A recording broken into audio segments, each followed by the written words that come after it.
வணக்கம் நண்பர்களே, welcome to பிடி தமிழ். நான் உங்கள் விஸ்வநாதன். நீங்கள் தம்ப்ளைனை பார்த்துருப்பீங்க. என்னடா நம்ம வெறும் லோனை பற்றியே பேசிகிட்டு இருந்தோம், இன்றைக்கி திடீர்னு வந்துட்டு ஒரு பேய் உண்மை ஸ்டோரி அப்படின்னு தம்ப்ளைனில் இருக்கே அப்படின்னு யோசிச்சுட்டு தான் இந்த வீடியோக்குள்ளே வந்திருப்பீங்க.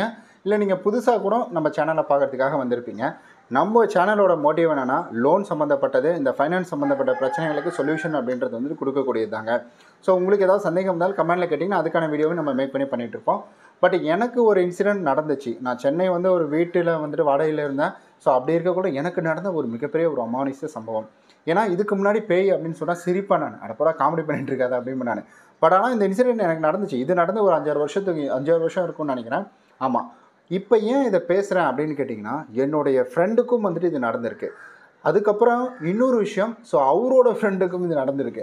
இது தொடர்ந்து ஒரு 4-5 பேத்துக்கு இந்த இன்சிடெண்ட் அப்படின்றது பார்த்திங்கன்னா நடந்திருக்கு. நாங்கள் எதிர்ச்சியாக டீ கடையில் நின்று பேசிகிட்டு இருக்கக்குள்ள, ஆஃபீஸில் பேசிகிட்டு இருக்கக்குள்ள, ஸோ இதை பற்றி வந்துட்டு நாங்கள் டிஸ்கஸ் பண்ணிகிட்டு இருந்தோம். ஸோ நார்மலாக பேசக்குள்ள அவங்களோட வந்துட்டு இந்த விஷயத்தை பற்றி ஷேர் பண்ணியிருந்தாங்க. அப்போ ரெண்டட் ஹவுஸ்க்கு போகிறவங்களுக்கு இவ்வளோ பிரச்சனை இருக்கா அப்படின்றத வந்துட்டு தெரிஞ்சுக்கிட்டேன். அதுக்காக தாங்க இந்த வீடியோ. அண்ட் அதே சமயம் என்னுடைய வந்துட்டு விஷயங்களை நம்மளுடைய வீடி தமிழில் ஷேர் பண்ணணும் அப்படின்ற ஒரு ஆசை. அதுக்காக தான். ஆக்சுவலி என்னோடய நேட்டிவ் பார்த்திங்கன்னா இது சென்னை கிடையாது, சேலம் தான். சேலம் பக்கத்தில் ஆத்தூர். ஸோ நான் அங்கே தான் வந்துட்டு எங்களுடைய எல்லாருமே அப்பா அம்மாலேருந்து எல்லாருமே அங்கே தான் இருக்கிறோம். எனக்கு வேலைக்காக நான் சென்னைக்கு வரேன். ஸோ சென்னையில் எனக்கு வந்துட்டு வேலை அப்படின்றது போயிட்டுருக்கு. இப்படி தொடர்ந்து போயிட்டே இருக்குது. நான் வந்துட்டு வாரானா ஊருக்கு போயிடுவேன். ஊருக்கு போயிட்டு வருவேன். இப்படியே தொடர்ந்து போயிட்டே இருக்கிறதுனால எனக்கு அதிக செலவு அப்படின்றது வருதுங்க. ஒரு கட்டத்தில் யோசிக்கிறேன். ஏன்னா இப்போ இவங்களும் இங்கே தான் இருக்கிறாங்க. என்னோடய ஒய்ஃபும் பார்த்திங்கன்னா சென்னை தான். சரி, அதனால் வந்துட்டு வீடு இங்கே எடுத்துடலாமே, எப்படியும் இன்னொரு வந்துட்டு 4-5 மாதத்தில் கல்யாணம் ஆக போகுது. ஸோ வீடு இங்கே எடுத்துடலாமேன்னு சொல்லிட்டு ஃபேமிலியாக இருக்கிறதுக்காக ஒரு வீடை வந்துட்டு சர்ச் பண்ணுறோம். அப்போல்லாம் பார்த்தீங்கன்னா உங்களுக்கு இந்த நோ புரோக்கரு இந்த மாதிரி வந்துட்டு ஆப்ஸ் எல்லாம் எதுவுமே வந்துட்டு கிடையாது. ஸோ இப்போ தான் ரீசெண்டாக தான் வந்துட்டு அந்த ஆப்லாம் வந்திருக்கு. ஏன்னா நான் ஸோ அப்போ அதிகமாக ஃபேமஸ் கிடையாது. நம்ம ஆன்லைன் மூலிமா அதுக்குள்ளே வந்துட்டு போகவே மாட்டோம். ஸோ அப்படி இருக்கக்குள்ள நான் சர்ச் பண்ணி பார்க்குறேன். வண்டி எடுத்துகிட்டு தான் போய் பார்க்குறேன். ஸோ அப்புறம் விசாரித்து பார்க்குறேன். இந்த மாதிரி நிறைய இடங்களில் பார்த்து அற்புதமான ஒரு வீட்டை வந்துட்டு கண்டுபிடிக்கிறேன். ஸோ அதுக்கப்புறமேட்டுக்கு தான் இருக்குது. வீடெல்லாம் நல்ல வீடு தான்.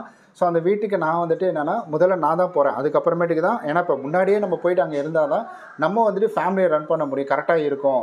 ஸோ கல்யாணம் ஆனதுக்கு உடனே நம்ம போய் வீடை தேடிட்டு இருக்க முடியாது அப்படின்றதுக்காக நான் வந்துட்டு முன்னாடியே ஒரு 2-3 மாதத்துக்கு முன்னாடியே நான் என்ன பண்ணுறேன், அந்த வீட்டுக்குள்ளே வந்துட்டு வீடை சர்ச் பண்ணி அட்வான்ஸ் எல்லாம் கொடுத்து அந்த வீட்டுக்குள்ளே குடி போயிட்டேன். ஸோ குடி போயிட்டு எனக்கு ஒரு 2-3 நாளாக பார்த்தீங்கன்னா தொடர்ந்து வந்துட்டு யாரோ நம்ம பின்னாடி இருக்கிற மாதிரியே இருந்துச்சு. பின்னாடின்றதை விட நம்ம வீட்டுக்குள்ளே யாரோ இருக்கிறாங்களோ அப்படின்ற மாதிரி ஒரு ஃபீல் ஆகிக்கிட்டே இருக்கும். ஸோ சம்டைம்ஸ் வந்துட்டு நான் மதிய டைமில் பாத்திரம் தேய்ச்சிட்ருப்பேன். பாத்திரம் தேய்ச்சிட்ருக்குள்ள பார்த்திங்கன்னா யாரோ ஓடுற மாதிரி அந்த சத்தம் அப்படின்றது நமக்கு ஃபீல் கிடைக்கும். நான் உடனே வெளியில் போய் பார்ப்பேன், ஏதாவது பசங்க எதாவது விளாட்றாங்களா அப்படின்னு சொல்லிட்டு பார்த்தாலும் அங்கேயும் வந்துட்டு ஒன்றுமே இருக்காது. ஸோ இது எனக்கு ஒரு டைம் போச்சு, 2 டைம் போச்சு. அப்புறம் நைட்டெல்லாம் இந்த இன்சிடெண்ட் அப்படின்றது பார்த்திங்கன்னா எனக்கு நடக்க ஆரம்பிக்குது. எப்படின்னா, நான் இது வரைக்கும் அந்த வீட்டில் போய்ட்டு கிட்டத்தட்ட வந்துட்டு நாங்கள் ஒரு 1 இயர் கிட்ட இருந்திருப்போம். மேரேஜ் ஆகிட்டும் 1 இயர் இருந்திருப்போம். நான் அந்த 1 இயரில் நைட்டு நாங்கள் தூங்குனதே கிடையாது. ஸோ தூங்குனோம்னா அதாவது அரை தூக்கம் இருக்கும். திடீர்னு ஏதாவது ஒரு சத்தம் கேட்கும், யாரோ பேசுகிற மாதிரி இருக்கும். அதாவது வந்துட்டு முணுமுணுக்கிற மாதிரி இருக்குங்க. இருக்கிறதுல கொடுமை தான். பேசினா கூட கேட்டுடலாம். இந்த முணுமுணுக்கிற மாதிரி இருக்கும். அது இன்னும் பயத்தை தான் நமக்கு கொடுக்கும். பட் ஆனால் இதை நான் வந்துட்டு பார்க்கக்குள்ள லைவாக எக்ஸ்பீரியன்ஸ் பண்ணக்குள்ள எனக்கு அதனுடைய வந்துட்டு அனுபவம் அப்படின்றது ரொம்ப பயங்கரமாக இருந்ததுங்க. இப்படி வந்துட்டு நான் இருந்துகிட்ருக்கேன். நைட்டு வந்துட்டு தூங்க மாட்டேன். அந்த லேப்டாப்பில் வந்துட்டு படத்தை போட்டு விட்ருவேன். லைட் எரிஞ்சிக்கிட்டே தான் இருக்கும். இப்படியே வந்துட்டு தொடர்ந்து போயிட்டே இருக்கேன். அதுக்கப்புறம் மேரேஜ் ஆகுது. சரி, ஏதோ நமக்கு ஏதோ இதுவாக இருக்கும் அப்படின்னு சொல்லிட்டு நான் விட்டுட்டேன் நான். அப்புறம் என்ன ஆகுதுன்னா, நான் காலையில் வேலைக்கு போயிடுவேன். அவங்க ஒய்ஃப் மட்டும் தான் வீட்டில் இருப்பாங்க. அவங்களுக்கும் இதே மாதிரி தொடர்ந்து நடக்க ஆரம்பிக்குது. எப்படின்னா, யாரோ வந்துட்டு அவங்களை கூப்பிட்ற மாதிரி இருக்கும். கூப்பிட்றதுனா இங்கே பாருங்கள் இங்கே பாருங்கன்னு கூப்பிட்ற மாதிரி இருக்கும். அதுக்கப்புறம் வந்துட்டு இந்த குட்டி சேத்தான்னு சொல்லுவாங்க பார்த்தீங்களா, அந்த மாதிரி வந்துட்டு இங்கே ஓடுற மாதிரியே இருக்கும். ஏன்னா குழந்தைங்க அப்படின்றது சாமிக்கு சமம் அப்படின்னு சொல்லுவாங்க. ஆனால் அது பேயாக வருது அப்படின்ற பட்சத்தில் அது ஒரு குட்டிச்சத்தா மாதிரியே இருக்குது அப்படின்னு வந்துட்டு அவங்க சொல்லியிருந்தாங்க, ஃபீல் பண்ணியிருந்தாங்க. அவங்க பார்த்துட்டு என்கிட்ட சொல்லியிருந்தாங்க. அதாவது நம்மளுக்கு உணர்வு இருக்கும் இல்லைங்களா, ஒரு விஷயத்தை வந்துட்டு நம்மளால் பார்க்க முடியலனாலும் உணர முடியும் இல்லைங்களா, அதை வந்துட்டு உணர்ந்து அவங்க என்கிட்ட சொல்லியிருந்தாங்க. எனக்கு ஒன்றுமே புரியல. ஓகே, நம்ம வீட்டில் வந்துட்டு சாமி கும்பிடுவோம். ஏன்னா நான் வந்துட்டு ஹிந்து, அவங்க கிறிஸ்டின்னு. ஸோ வீட்டில் சாமி கும்பிடுவேன்னு சொல்லிட்டு ஏசப்பா ஃபோட்டோ, மாதா அம்மா ஃபோட்டோ, அதுக்கப்புறம் வந்துட்டு மாரியம்மா ஃபோட்டோ, இந்த மாதிரி வந்துட்டு சாமி ஃபோட்டோவெல்லாம் எடுத்து வீட்டில் வச்சு டெய்லியும் வந்துட்டு சாமி கும்பிட ஆரம்பிக்கிறேன். ஸோ இப்படியே தொடர்ந்து போயிட்டே இருக்குது. நாட்கள் போய்கிட்டே இருக்கு. எனக்கு இதனுடைய வந்துட்டு தாக்கம் பார்த்திங்கன்னா ரொம்ப சிவியராக இருக்க ஆரம்பிக்குது. நான் சாமி கும்பிடக்குள்ள அன்னைய டே மட்டும் எனக்கு கொஞ்சம் பீஸ்ஃபுல்லாக இருக்கும். அதுக்கப்புறம் மறுபடியும் இந்த வந்துட்டு பிரச்சனைகள் அப்படின்றது, சத்தம் போடுறது, இந்த முணுமுணுக்கிறது, இல்லை ஜன்னல் வந்துட்டு பின்னாடி யாரோ நிற்கிற மாதிரியே இருக்கும். ஸோ இது ரியல். அதாவது நமக்கு இது எப்படி சொல்கிறதுன்னு தெரியல. ஆனால் அதை உணர முடியும்பாங்க பார்த்தீங்களா, ஒரு விஷயத்த அதை என்னால் அந்த இடத்துல இந்த வீட்டில் வந்துட்டு உணர முடிஞ்சுது. அதுவே நாங்கள் எங்கள் மாமியார் வீட்டுக்கு போயிடுவோம். அங்கே போனோம்னா எங்களுக்கு இந்த மாதிரி பிரச்சனைகள் அப்படின்றது வந்துட்டு வராது. நாங்கள் நிம்மதியாக தூங்குவோம். 2 பேரும் வந்துட்டு காலையில், அதாவது நைட்டு 10 மணிக்கு படுத்தோம்னா காலையில் வந்துட்டு 7, 8 மணி ஆகிடும் எந்திரிக்கிறது. ஏன்னா அந்தளவுக்கு தூக்கம். இங்கே தூக்கமே இருக்காது. நாங்கள் அதை பெருசாக வந்துட்டு எங்களுக்கு இருக்கக்கூடிய கஷ்டங்களில், அதாவது ரொம்ப கஷ்டம், வேலைக்கு போயிட்டு அந்த காசை எடுத்து வச்சு நம்ம வாடகை கட்டி அதுக்கப்புறம் நம்மளுடைய எக்ஸ்பென்ஸு சென்னையில் எவ்வளோ செலவாகுன்றது நம்ம எல்லாத்துக்குமே தெரியும். அதெல்லாம் நாங்கள் பார்த்துட்டு இருந்ததுனால எங்களுக்கு இதை காலி பண்ணுறதுக்கும் பார்த்திங்கன்னா எந்தவித ஐடியாவுமே எங்களுக்கு வரல. ஸோ இது என்னன்னு இதை யோசிக்கிறதுக்கே எங்களுக்கு கிட்டத்தட்ட ஒரு 6-7 மாதம் கிட்ட வந்துட்டு ஆயிடுச்சுங்க. ஸோ இப்படியே நாட்கள் போய்கிட்டே இருந்தது. ஒரு கட்டத்தில் வந்துட்டு அவங்க நிறையா நான் இல்லாத டைம்லலாம் வந்துட்டு மதிய டைம்லலாம் உணர ஆரம்பிச்சிருக்காங்க. எப்படின்னா கதவை திறந்து வச்சுருவாங்க. கதவை திறந்து வச்சுட்டு தான் அவங்க வந்துட்டு வீட்டுக்குள்ளே படுத்தே இருப்பாங்க. வெளியில் வந்துட்டு நான் வர்ற வரைக்கும், அதாவது ஒரு 6 மணி இருட்டு கட்ட ஆரம்பிச்சுன்னா நான் வர்ற வரைக்கும் 8, 8:30 ஆகிடும். நான் வர்ற வரைக்கும் வெளியில் தான் நின்றுட்டுருப்பாங்க. ஸோ இப்படியே நாட்கள் போயிட்டே இருந்துச்சு. அப்புறம் நமக்கு வந்து புயல் வந்தது ஞாபகம் இருக்கும்னு நினைக்கிறேன் எல்லாத்துக்கும். முதல்ல வந்த புயல், அதாவது ரொம்ப வருஷத்துக்கு இதில் வந்துட்டு வந்த புயல், ரொம்ப வருஷம் கழித்து வந்த புயல். முதல்ல சென்னையிலலாம் உள்ள பஸ்ஸு கூட வராமல் இருந்த டைமில். ஸோ அந்த டைமில் என்ன ஆகுதுன்னா, மழை நல்லா பெஞ்சிட்டு இருந்துச்சு. அடிக்கடி கரண்ட் வேறு பிடிங்கிடுறாங்கன்னு சொல்லிட்டு எனக்கு ஃபுல்லாக ஒரு மாதிரி உள்ளே இருக்கிறதுக்கு இதுவாக இருந்துன்னு சொல்லிட்டு நான் வெளியில் எழுந்துச்சி வரேன். எங்கள் ஒய்ஃப் வந்து வீட்டில் நான் டீ போட சொல்லிட்டு இருந்தேன். நைட்டு வந்துட்டு ஒரு 11:30, 12 இருக்கும். டீ போட சொல்லிவிட்டு வெளியில் வரேன். வெளியில் வந்த உடனே யாரோ ஒரு பெரியவர், அந்த மழை நல்லா சோன்னு மழை பெஞ்சிட்டு இருக்குது. அந்த ஒரு ஆட்டோ நிற்கிது வீட்டுக்கு முன்னாடி. அதாவது எப்படின்னா, மெயின் ரோடு இப்படி இருக்கும். அதாவது மெயின் ரோட்லேருந்து டேரெக்டாக நீங்கள் பார்த்தீங்கன்னா முட்டு சந்துன்னு சொல்லுவாங்க இல்லையா, அந்த முட்டு சந்தில் லெஃப்ட் எடுக்கிறதுக்குள்ளப்ப அந்த முட்டு சந்து நேர்லேயே இருக்கிற வீடு தான் அந்த வீடு.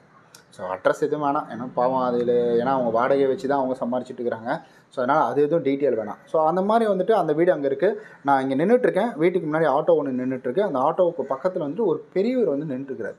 எப்படின்னா, அவர் பீடி குடிச்சிட்டு இருக்கிறார். மழை பெய்யுது, பீடி குடிச்சிட்டு இருக்கிறார். சரி, யாரோ போதையில் இருக்கிறாங்க போல் அப்படின்னு நினச்சிட்டு இருந்தேன் நான். ஆனால் அதுக்கப்புறமேட்டுக்கு தான் வந்துட்டு எனக்கு ஒரு விஷயம் புரியவே வருது. நான் 2வது செகண்டு இவங்கள்ட்ட டீ போட்டியான்னு கேட்டுட்டு டக்குன்னு இந்தாண்ட திரும்பி பார்க்குறேன், ஆளை காணோம். அதுக்கப்புறம் வந்துட்டு ஐயோ என்னடா அது, ஒரு வேளை போயிருப்பாங்க அப்படின்னு நினைக்கிறேன். அதுக்கப்புறம் அதே பர்சன் அடுத்த நாள் வந்துட்டு இதே இன்சிடென்ட் நடக்குது. அடுத்த நாள் வந்துட்டு என்கிட்ட டைம் கேட்குறாரு. மணி 12 மணி வந்துட்டு ஒரு 11:30 இருக்கும்ண்ணா அப்படின்னு சொல்லிட்டு இப்படி திரும்புகிற ஆள் இல்லை. ஸோ அதுக்கப்புறம் என்னாச்சுன்னா, எனக்கு இது என்னடா அது, ஒரு வேளை டக்குன்னு போயிருப்பாங்க. எனக்கு அப்பயும் இது பெருசாக நம்பிக்கல. நம்ம உணர்றது வேறு, இது என்னடா நேரில் வந்து கேட்குது அப்படின்ற மாதிரி இருந்துச்சு. அப்போ பக்கத்துலலாம் விசாரிக்கிறேன், அந்த கடையிலலாம் போய் விசாரித்தேன். கடையில் விசாரிக்கக்குள்ளே தான் அவங்க வந்துட்டு ஒரு விஷயம் சொன்னாங்க. இல்லைங்க, அந்த வீட்டில் இருக்கிறவங்க, அந்த அந்த வீட்டு ஹவுஸ் ஓனர் அம்மா வந்துட்டு இந்த மாதிரி செய்வனை வைக்கிறவங்க. 2வது வந்துட்டு அந்த வீட்டுக்காரரோட, அதாவது இந்த இறந்துருக்காரு, இப்போ என்கிட்ட வந்து டைம் கேட்டார் பார்த்தீங்களா, அந்த பீடி குடிச்சிட்டு இருந்தவர், அவரு அந்த நாங்கள் இப்போ குடியிருக்கிற வீட்டை வந்துட்டு ரொம்ப ஆசைப்பட்டு விரும்பி கட்டின வீடாக அது. அவர் எப்போவுமே அந்த வீட்டை விட்டு வெளியிலே போக மாட்டாராம். ஆனால் அவர் இறந்ததுக்கு அப்புறமும் இந்த மாதிரி பெரிய வந்துட்டு நடமாட்டம் அப்படின்றது இருக்குது அப்படின்னு சொல்லிட்டு இவங்க நிறையா வந்துட்டு தாய்த்து அப்படின்றதெல்லாம் கட்டியிருப்பாங்க. ஸோ அந்த பிரச்சனை ரொம்ப வந்துட்டு ஸ்ட்ரகிளாக இருந்ததுனால தாய்த்து அப்படின்றதுலாம் நிறையா கட்டி இவர் வீட்டுக்குள்ளே வராமல் வந்துட்டு பண்ணியிருக்காங்க. இது நான் எப்போ நோட்டீஸ் பண்ணேன்னா, அந்த கடைக்காரங்க என்கிட்ட சொல்கிறாங்க. அதுக்கப்புறம் நான் என்ன பண்ணுறேன், ஹவுஸ் ஓனரோட வீட்டை பார்க்குறேன் நான். ஹவுஸ் ஓனரோட வீட்டை பார்த்தா மேலே எல்லாம் ஃபுல்லாக வந்துட்டு ஏதோ மூட்டை மாதிரி கட்டியிருக்காங்க. அப்புறம் தண்ணி வந்துட்டு வச்சு அதை கட்டி வச்சுருக்குறாங்க. நிறையா வந்துட்டு எலுமிச்சப்பழம், இந்த மாதிரி விஷயங்கள், அதாவது மாந்திரிகத்துக்கு சம்மந்தப்பட்ட நிறையா விஷயங்கள் வந்துட்டு அவங்க வீட்டோட இதில் வந்துட்டு வாசலில், நிலைவாசலில் வந்துட்டு கட்டி வச்சுருக்கிறாங்க. எனக்கு அப்போ தான் நான் யோசிக்க ஆரம்பித்தேன், ஒருவேளை இதனால தானா, ஒருவேளை அங்கே போக முடியாமல் தான் அதனால இங்கே வந்துட்டு இருக்காரா அப்படின்ற மாதிரி ஒரு பயம். ஸோ கல்யாணம் ஆன ஸ்டார்டிங். அதுக்கப்புறம் வந்துட்டு நான் என்ன பண்ணேன்னா, நான் அந்த லீவு டைம்லலாம் இன்னும் பக்கத்தில் அக்கம் பக்கம்லாம் விசாரிக்க ஆரம்பித்தேன், கேட்க ஆரம்பித்தேன். ஏன்னா நமக்கு இது நார்மலாக வந்துட்டு யாராவது சொல்லியிருந்தாங்க, இந்த மாதிரி ஒருத்தர் இந்த வீட்டில் செத்துட்டாங்கப்பா அப்படின்றதா கூட நமக்கு அது பெருசாக தெரிஞ்சிருக்காது. ஒரே இதுவாக முடிஞ்சிட்ருக்கோம். இவர் செய்வனன்னு சொல்லியிருக்காரு, என்னடா அப்படின்ற மாதிரி வந்துட்டு பக்கத்துலலாம் விசாரித்தேன். ஒருவேளை அவங்க மேலே இருக்கிற ஏதோ காண்டில் ஏதோ சொல்கிறது போல் அப்படின்னு சொல்லிட்டு பக்கத்து கடைகள்லாம் வந்துட்டு விசாரிக்கிறேன். பக்கத்து கடைன்னு விட பக்கத்து வீடு தெரிஞ்சவங்க, இந்த மாதிரி வழிபோக்கன், அது ரொம்ப ஒரு 5-6 மாதமாக இருக்கேன், பேச்சுலராக இருக்குன்னா நிறைய பேர் ஒரு சிலர்லாம் பேச ஆரம்பிப்பாங்க.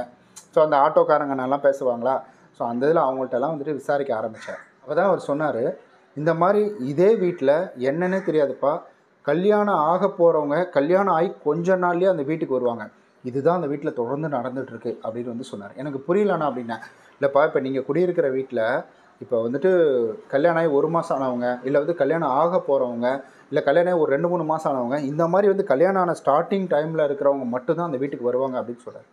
ஆனால் அதை நான் அப்போ நம்பலை. இப்போ ரீசெண்டாக அந்த சைடு போகக்குள்ள விசாரித்து பார்த்தேன், இப்போயும் வந்துட்டு கல்யாணம் ஆகி ஸ்டார்டிங்கில் இருக்கிறவங்க தான் அந்த வீட்டில் இருக்கிறாங்க.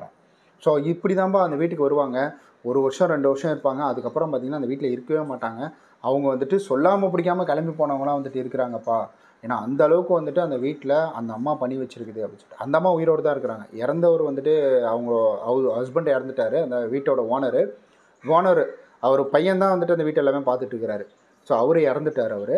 இப்போ வந்துட்டு அந்த அம்மா பார்த்துட்டு இருக்காங்க. இப்போ அவங்களுக்கும் இவங்களுக்கும் சண்டை, அதாவது குடும்பத்துக்குள்ளே தகராறு, சொத்து தகராறு அப்படின்றத, அந்த சொத்து பிரச்சனை இந்த மாதிரிலாம் வந்துட்டு நிறையா பிரச்சனைகள் அப்படின்றது போயிட்டு இருக்கிறதுனால இவங்களுக்கு நாங்கள் இருக்கிற வீட்டில் இருந்து தான் வாடகை அப்படின்றது வருது. அப்போ ஒருவேளை அதனால தான் இவங்க நம்ம இங்கே இருக்கக்கூடாது அப்படின்றதுக்காக இந்த வேலையெல்லாம் பண்ணுறாங்களோ அப்படின்ற மாதிரி எனக்குள்ளே ஒரு எண்ணம் ஓடிக்கிட்டே இருந்துச்சு. இப்படியே தொடர்ந்து போயிட்டே இருந்துச்சு. நானும் வந்துட்டு வேறு வீடு பார்க்கலான்ட்டு போனால் சென்னையில் உங்களுக்கு தெரியும் வாடகை எவ்வளோ கேட்பாங்க அப்படின்றது. நம்ம ஏன்டா அதை விட்டு மாறணும் அப்படின்ற ஒரு யோசனை. ரெண்டாவது பட்ஜெட்டு மிக பெருசு. ஸோ வாடகை போனால் 8000 9000 இந்த மாதிரி தான் வந்துட்டு போச்சு. என்னென்னு யோசிச்சுக்கிட்டே இருந்தோம். அப்புறமேட்டுக்கு தாங்க ஒரு பெரிய இன்சிடெண்ட் அப்படின்றது வாழ்க்கையில் நடந்தது. அது நம்ம எக்ஸ்பெக்ட் பண்ணாத ஒரு விஷயம் அப்படின்றது தான் என்னோடய லைஃப்பில் நடந்தது. அந்த டேர்னுக்கு அப்புறமேட்டுக்கு தான் என்னால் அந்த வீட்டிலேருந்து வெளியில் வர முடிஞ்சுது. அண்ட் அதே சமயம் நான் வீட்டை விட்டு காலி பண்ணணும் அப்படின்னு நினச்சிட்டு நான் ஏதாவது ஒரு மூமெண்ட் எடுக்க போகிறேன், இப்போ ஒரு வீடு பார்க்க போகிறேன் அப்படின்னு ஏதாவது ஒரு தடுங்கல் வரும். ஸோ கீழே விழுந்துருவேன். இல்லை எனக்கு வந்துட்டு ஏதாவது ஒரு தடுங்கல் வரும். ஆஃபீஸ்லேருந்து உடனடியாக ஆஃபீஸ் வாங்க அப்படிம்பாங்க. இல்லை ஏதாவது ஒன்று இவங்களுக்கு உடம்பு சரியில்லாமல் போய்டும், இல்லை எனக்கு உடம்பு சரியில்லாமல் போய்டும். அங்கேருந்து நான் கிளம்புறேன்னு சொன்னாலே இது எல்லாமே நடந்துகிட்ருக்கும். ஏன்னா அந்த வீட்டிலேருந்து வெளியில் போகவும் விடலை, அந்த வீட்டுக்குள்ளே நிம்மதியாக இருக்கவும் வந்துட்டு விடலை. இப்படியே தொடர்ந்து போயிட்டே இருந்துச்சு. அப்புறம் ஒரு சிலர் விசாரிக்கக்குள்ள ஸோ இப்படி அந்த வீட்டிலே இருந்தீங்கன்னா இன்னும் வந்துட்டு குடும்பம் வந்துட்டு நல்லா இருக்காதுப்பா அப்படின்னாங்க. அப்புறம் அதுக்கப்புறமேட்டுக்கு தான் கடவுள் புண்ணியத்தில் ஒரு விஷயம் நடக்க ஆரம்பிச்சிது. ஸோ இந்த வீடியோ எனக்கு தெரிஞ்சு ரொம்ப லென்த்தாக பேசியிருப்பேன்னு நினைக்கிறேன். இது நிறைய பேருக்கு வந்துட்டு அந்த அனுபவம் இருக்கலாம், கண்டிப்பாக இருக்கும். ஏன்னா இதை பற்றி ஜஸ்ட்டு ஒரு நார்மலாக பேசக்கொள்கிற ஃப்ரெண்டுங்கள்கிட்ட பேசக்கொள்கிற வந்துட்டு அது அப்படியே வந்துட்டு போயிட்டே இருந்துச்சு. இந்த பிசாசு படத்தை பற்றி பேசிகிட்டு இருந்தோம். என்னடா செகண்ட் பார்ட் வருதுன்னாங்க, இன்னும் வரல அப்படின்னு சொல்லிட்டு பேசிகிட்டு இருக்கக்குள்ள தான் அது அப்படியே தொடர்ந்து இந்த பேய் கதைக்குள்ளே நாங்கள் வந்தோம். ஃப்ரெண்ட்ஸ், உங்களுக்கு ஏதாவது அனுபவம் இருக்குன்னு நினைக்கிறேன். அனுபவம் இருக்கிறவங்க கமெண்ட்டில் சொல்லுங்கள், நானும் தெரிஞ்சுக்கிறேன். ஏன்னா ரெண்டட் ஹவுஸ் நம்ம பார்க்க போகிறோம்னா தயவு செஞ்சு கவனமாக போங்க. வீட்டை வந்துட்டு பக்கத்தில் விசாரிங்க. ஒரு பொண்ணு பார்க்க போகக்குள்ளே விசாரிப்பாங்க, மாப்பிள்ளை பார்க்க போகக்குள்ளே விசாரிப்பாங்க பார்த்தீங்களா? அந்த மாதிரி இனி வீடு பார்க்க போகிறோம்னா அந்த வீடு எப்படி, இதுக்கு முன்னாடி யார் இருந்தாங்க, எப்படியாமட்ட வீடு அப்படின்றதையும் வந்துட்டு விசாரிங்க. ஸோ ரொம்ப நல்லது. அப்புறம் அதுக்கப்புறம் நான் இந்த வீட்டில் எனக்கு முன்னாடி குடியிருந்த 2 பேரை வந்துட்டு நான் நேரில் மீட் பண்ணி பேசினேன். அவங்க அங்கேருந்து வந்துட்டு இதில் இருந்தாங்க, ஈஞ்சம்பாக்கம் அந்த லைனில் இருந்தாங்க. அவங்கள நான் நேரில் போய் பார்த்து பேசினேன் நான். அது இந்த வீட்டிலேருந்து நான் எப்படி காலி பண்ணேன், அவங்க எப்படி காலி பண்ணாங்க அப்படின்றது எல்லாத்தையுமே ஸோ அடுத்த வீடியோவில் சொல்லலாம். ஏன்னா இதில் இன்னும் நம்ம நிறையா வீடியோ போட வேண்டியது இருக்குது, கமெண்ட் ரிப்ளே இருக்குது. அதனால் அடுத்த வீடியோவில் சொல்லலாம். இது உங்கள்கிட்ட பகிர்ந்துக்கணுன்ற ஆசை. ஏன்னா சென்னையில் இருக்கிற நிறைய பேர் சென்னையிலேருந்து பார்க்குறீங்க தெரியுது. நான் அந்த இதில் பார்க்கக்கொள்கிறேன், ஆடியன்ஸ் லிஸ்ட்டில் பார்க்கக்கொள்கிறேன். அதனால தான் இந்த வீடியோ மேக் பண்ணேன். அதே போல் ரெண்டட் ஹவுஸ் போகிறவங்களும் இருக்கிறீங்க. ஸோ தயவு செஞ்சு நீங்கள் ரெண்டட் ஹவுஸ் போகிறீங்கன்னா இதெல்லாம் சரி பார்த்துட்டு போங்க. நம்ம நினச்சிட்ருக்கோம் நம்மளுக்கு மீறின வந்துட்டு ஒரு சக்தி அப்படின்றது இருக்குது.